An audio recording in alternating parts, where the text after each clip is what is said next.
welcome to Book World: The Great Escape. I'm author CJ Peterson. My co-host over here is author Michael Scott Clifton. We are pre-recording today, so if you ask any questions, please don't be offended if we don't answer them or if you don't show your comments. We're not here. We are figments. We are not the co-host you're looking for. We will be here, though, back next week for another special that we're going to be talking about what's going on in our lives and kind of get to meet, the co-hosts and find out what's going on and who we are and what we do, because we've been able to interview lots of other people, but not really ourselves. So we're going to kind of interview sort of each other next week. So it'll be kind of fun. You can get to know us and you can ask questions because it should be live. But today we're going to be talking about dialogue tags. Before we get there, Mike, how was your weekend? Oh, I had a great week. I did a book promo with Written Word, which I don't think I've ever done anything like that before. And Pringle Prawn is my latest book. Released it about 2 months ago. And much to my surprise and happiness, it became the number one. It was for about 3 or 4 days. It was the number one fantasy, magical, magical fairies, magical mythical creatures in two different categories, fantasy and as number one. And then in urban fantasy, it was number 2. I never did get number 3, but in other words, I had three genres related to Pringle Prawn, the writing of Pringle Prawn.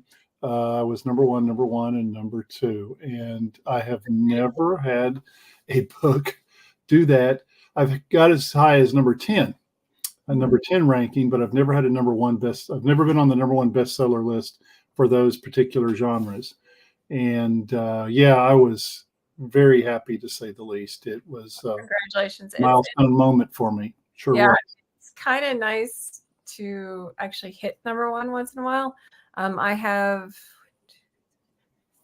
4 of them have hit number one, so it's a nice feeling. So welcome to the club, and I'm super excited for you. Congratulations. Well, really glad. Pringle Prawn. I have it. I haven't had a chance to read it yet, but I'm super excited to read it maybe on our break. But yeah, no, I'm super excited for you. Yay. Thank you. Yeah, it was, like I said, it was one of those where you're walking in the clouds. I never had a clue. I'm surprised because your books are really good. You've never had any of them hit number one? Well, no, I've had, like I said, I've had them in the top 100 a number of times. I've had one get as high as top 10, but I never dreamed I'd get number one in dragons and mythical creatures, urban fantasy. I just never.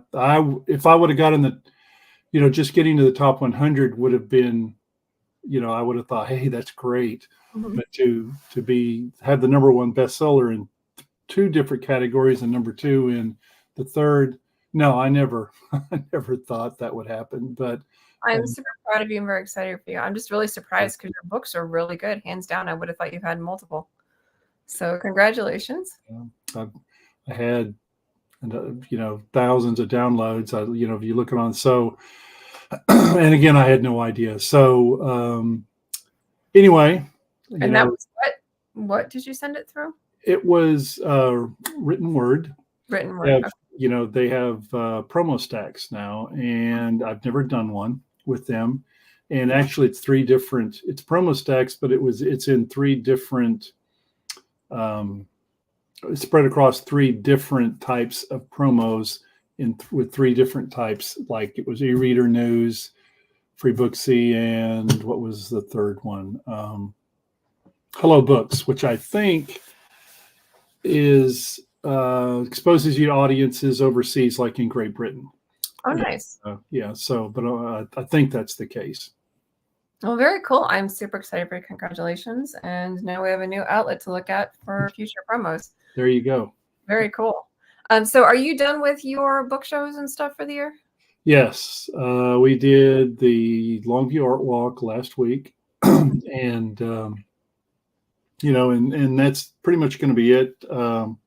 We pick up, as you well know, CJ, I do a lot of Comic Cons, and they'll do other book events, but we we do a lot of Comic Cons, but those usually don't get started rolling till late spring, early summer, and fall. And so we'll have 2 or 3 months, before things really. I did sign up for the Little Rock anime. I've never been to an anime Comic Con or conference before, and so that'll be in Little Rock. I think the first or second week of February. Well, ours are done for this year. Our first one will be the first weekend in May. We're doing Brazoria Comic Con in Lake Jackson. So we're helping run that Comic Con, and then that's going to start our season right off from there. I know we have Comic Con in March. We may have one at the end of February. I need to get a hold of the Comic Con coordinators and see if he wants us to cover it or not for Magic Making Mischief. But other than that, I was in the hospital this weekend. Almost barely made it to this one. We just got out yesterday, so I'm home today. I was there from Thursday night to yesterday. So not everything's 100%, but it's stable. So, we're making sure to talk to you guys and make sure that you guys are taken care of as far as your book world. Well, I'm glad you're feeling better, CJ, because I know that was a scary experience. Yeah, it's not fun, and I hate hospitals. I'm still on a liquid diet, so I have to puree my food. Oh gosh. Yum, stop. Oh my. I was in clear liquids for a little while, then I was liquid. Now I'm on liquids, and then I moved to soft, and then I moved to regular food later. So yeah, hopefully by the end of the week I can actually eat a lasagna or something. That would be nice. But we'll see. It's fun. So been catching up on a lot of work throughout the thing. Pretty excited. We have a lot of things going with Magic Making Mischief. One of them being next week is kind of a special, so I'll make sure to announce it here. We're having Kevin Sorbo on at 10:30 on Magic Making Mischief on the 20th of December, and that is live, so you can feel free to tune in and ask questions. That's awesome. Excited. He's a really nice guy. I'm very honored that he was willing to come on our podcast with us. So that's going to be at 10:30. We'll have it on YouTube, on Mombies and my YouTube, so CJ Peterson on your YouTube, as well as on Facebook Live, on our Facebook group, which is Magic Making Mischief. So we're super excited. He's a really nice guy. He is. Got a chance to meet him several years ago at the Tyler Comic Con, and came by my booth with his son.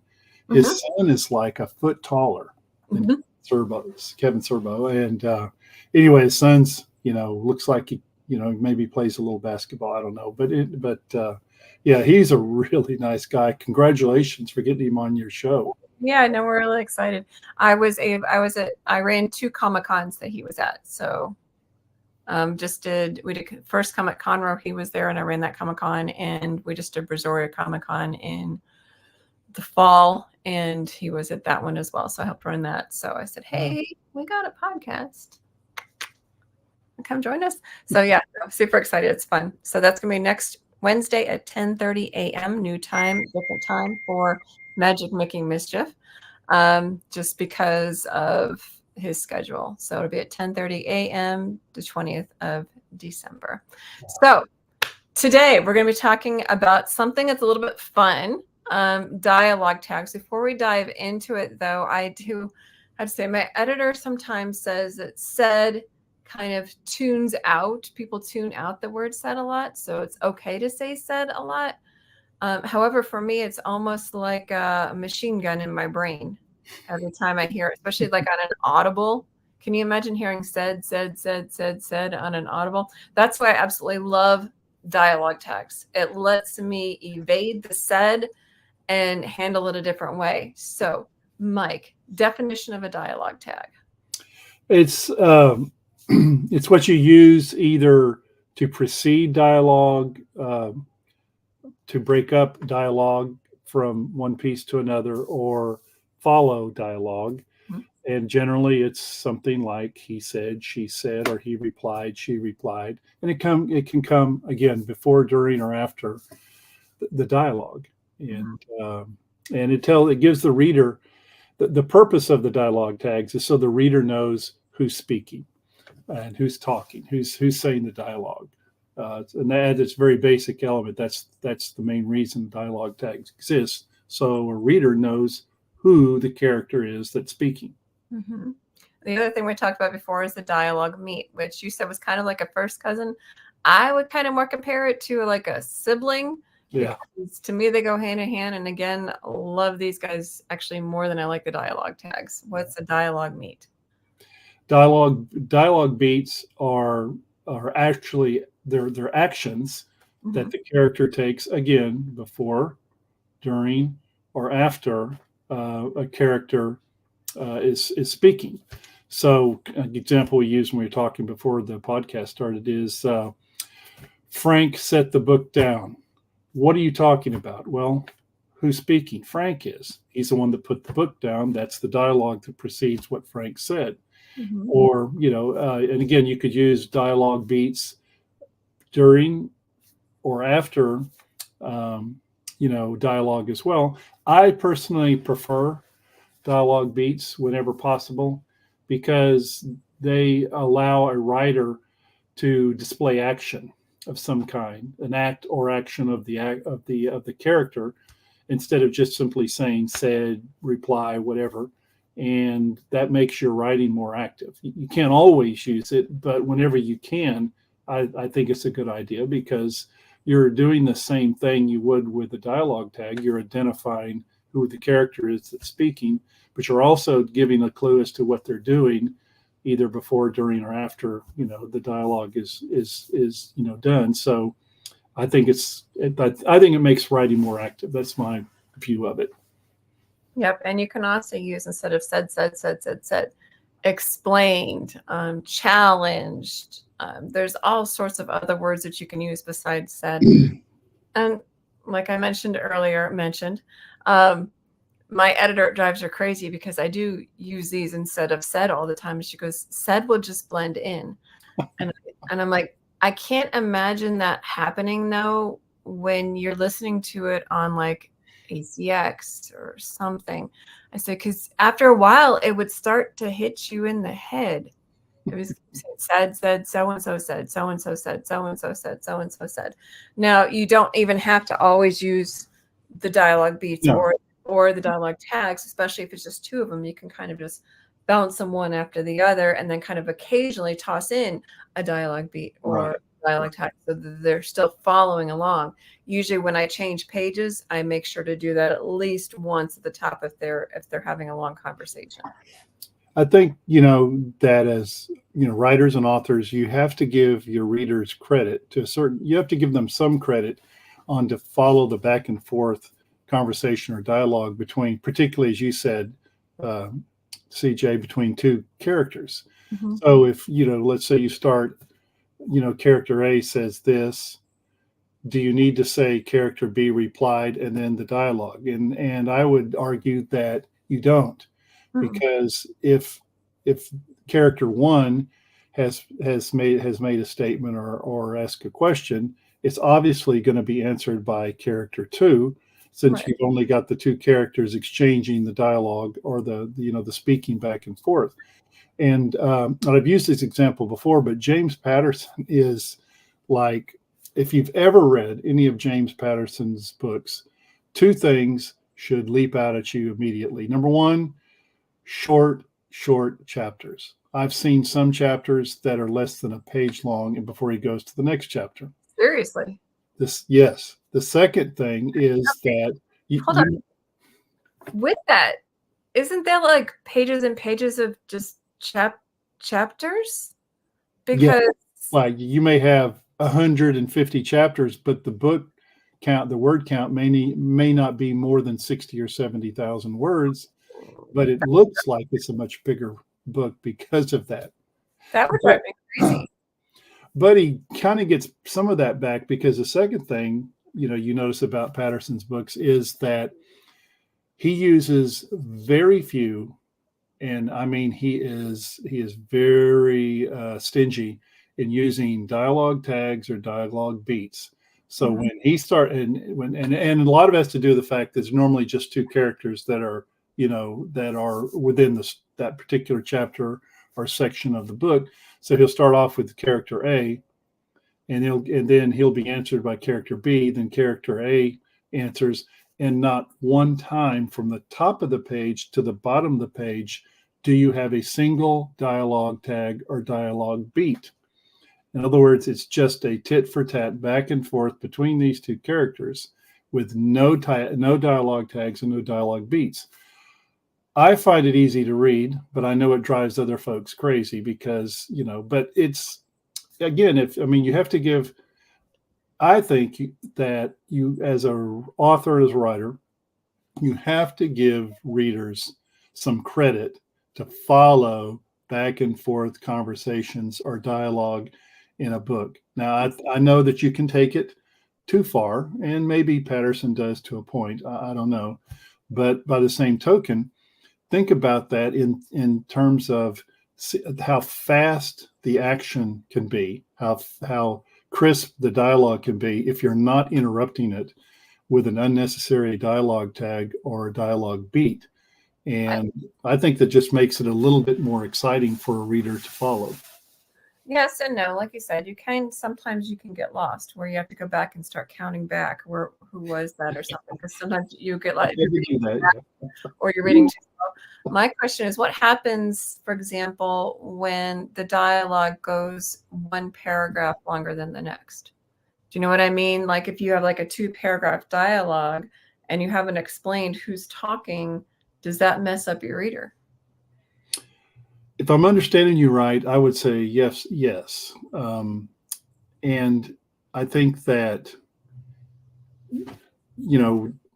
there's occasions where you've got character A saying a lot, and it may be a paragraph or more. But again, if depending on how many characters you have involved in a scene or setting that you're describing, if there's only 2, and you have a response from character B, it's pretty evident to the reader who's speaking next. Mm-hmm. I can't have that because my books have a lot of characters, so I just. Well, you have to. Again, it depends on the scenes and the characters. If you have multiple characters like you do, CJ, yes, you could soon get confused as to who's saying what if you're not supplying a dialogue tag, a dialogue beat for example, the third character that enters a conversation between character A and character B. So yeah, for sure. I do have a question though. How does that work for are his books mainly dialogue driven? Is that the idea? He has got scene description. He's got pretty apt scene description. But he, the books I like by Patterson the best are the Alex Cross books. Alex Cross is the main character. Some of his famous or more popular books were Along Came a Spider, Kiss the Girls. They made movies out of them. They were bestsellers. And a lot of times you have Alex Cross, his character, in a room or in a situation with only one other character. So it makes it easy to do that. Now, often if you get in the room full of half a dozen or more people, it resembles more like a book, for example, like yours, CJ, where you have multiple characters within a setting.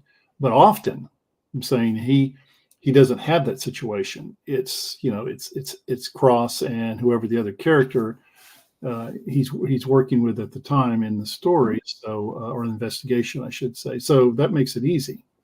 Yeah, that's cool. That's kind of cool. So which do you prefer?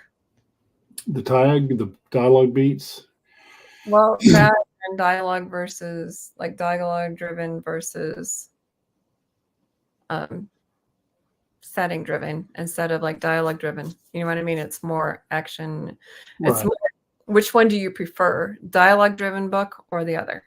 So so I prefer dialogue driven a story.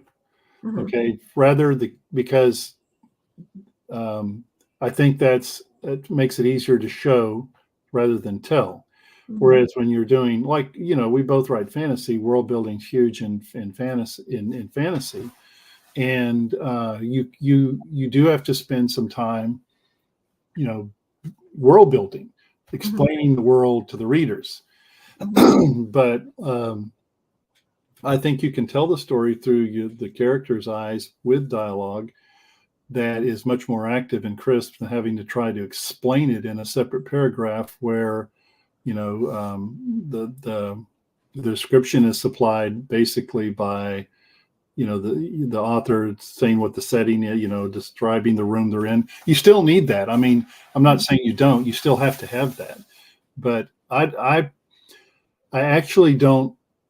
I prefer not to use dialogue tags if I can help it, simply because I think it makes writing more active. And I think that the dialogue beats are more, in terms of the way I write, I like to use them more often when I do have to identify a speaker, because I can describe an act that they're doing followed by the dialogue, or say I have the dialogue in front again, before, during, or after, and it adds, it's added description that is, as we all know, don't tell, you show. Worst mistake an author can make is telling you not showing. So that's a form of showing and not telling. Well, and it keeps the action going, as Right. opposed to having to stop and they said and she said and he said and and it gets repetitive. It does. Or replied. That's another one you see. He replied. She replied. He replied. mentioned, challenged, explained, Yeah. exclaimed. There's all sorts of various ones that you can use for dialogue tags. But if you can actually use a dialogue beat instead and still project what you're trying to do, it allows your action to continue on without Exactly. That's right. You're exactly right. And it, like I said, I think it makes writing, authors, it makes the writers, they're writing more active because they're describing an act. What is the character doing? Character does this, followed by the dialogue. Character has dialogue, followed by, a dialogue beat, an act. And it's not always easy to do, and it's not always appropriate. I mean, it depends on what the author's characters are doing at the time, what they're involved with, because you do have to use dialogue tags and dialogue beats sometimes, in situations that, because of the way the writing or what the characters are doing at the time, you can't always use a dialogue beat. You can always use a dialogue tag. You can't always ignore them and do the James Patterson thing where you start with character A and just go back and forth all the way to the bottom of the page. I think the dialogue beats are a more creative way to continue the storyline. And that's one of the reasons why I really like them. I like them more than I like the dialogue tags. Right. And I like dialogue tags a lot, as long as it's not said. And one thing, comment here, which pretty much pertains to anything we've covered from first podcast of Book World to now to however many in the future. Do not use what a best-selling author does as your rule of thumb. Okay. Well, they don't use dialogue tags, or, they break the rules of writing all the time. They're telling, they're not showing, and et cetera, et cetera, et cetera. Well, all I can say to that is, anyone out there watching, when you become a best-selling author, you can do it any way you want to, and probably the rules won't apply. I've read many a best-selling author in all different kinds of genres that if we were critiquing their work, okay, we would go through and it would be a sea of red ink, because, they're breaking all the rules. We are told that as a writer and as authors, we're not supposed to do. So just thought I'd throw that in there just in case, since, well, so-and-so does this all the time. Well, what's the problem if I'm doing telling all the time instead of showing, or, that sort of thing. So I kind of go with the theory of, as Captain Jack Sparrow, they're really guidelines rather than rules. That's kind of my theory, how I deal with a lot of the rules. But like he said, from all of our podcasts from here to now, each author is different. Each author has their own style, and they have their own flavor, they have their own way of writing, and that's what makes each of us unique. As we said before in different podcasts, we can be given, like we talked about C.W. Hawes a couple weeks ago, where it was like we can all be given a picture, and this one picture, which we did because you were probably underground authors at the time, and each person had to write an individual short story on this picture. None of them were the same because we're all different. We see the world all differently, and it takes all different colors to make, the rainbow of colors that we've got in the prisms and stuff. And that's also what we're saying, is that everything is different. Dialogue tags allow you to keep the action flowing, though. And you can utilize dialogue tags, you can utilize dialogue beats, you can, utilize all sorts of various things and tools that we've talked about on here in so many different ways. And that's the beauty of the book world. That's the beauty of the writing world, is that no one is wrong and no one is, some of them are wrong. They're wrong, but very rarely if you put your whole heart into it, is it going to be quote unquote wrong versus right? Well, the whole purpose, again, of dialogue tags and dialogue beats is so that the reader knows who's speaking, who the dialogue is coming from. Mm-hmm. And so, it's not that necessarily that you want to break the rules or that you can break the rules, but as we say, in the critique group I belong to, we've said this once, we said it 1,000 times. If you know the rules, mm-hmm. it's okay to break the rules. Mm-hmm. If it makes that particular phrase or sentence or act that you're describing more active, if it makes it sharper and clearer and more powerful, then yeah, you just can't do it every single page and every single paragraph. One of my favorite examples is the use of the word that. Mm-hmm. So if you gave an author, a writer, a choice, you can either have a perfectly grammatically correct book, pick mm-hmm. the genre, okay? Or if you can have a best-selling book, mm-hmm. which would you choose?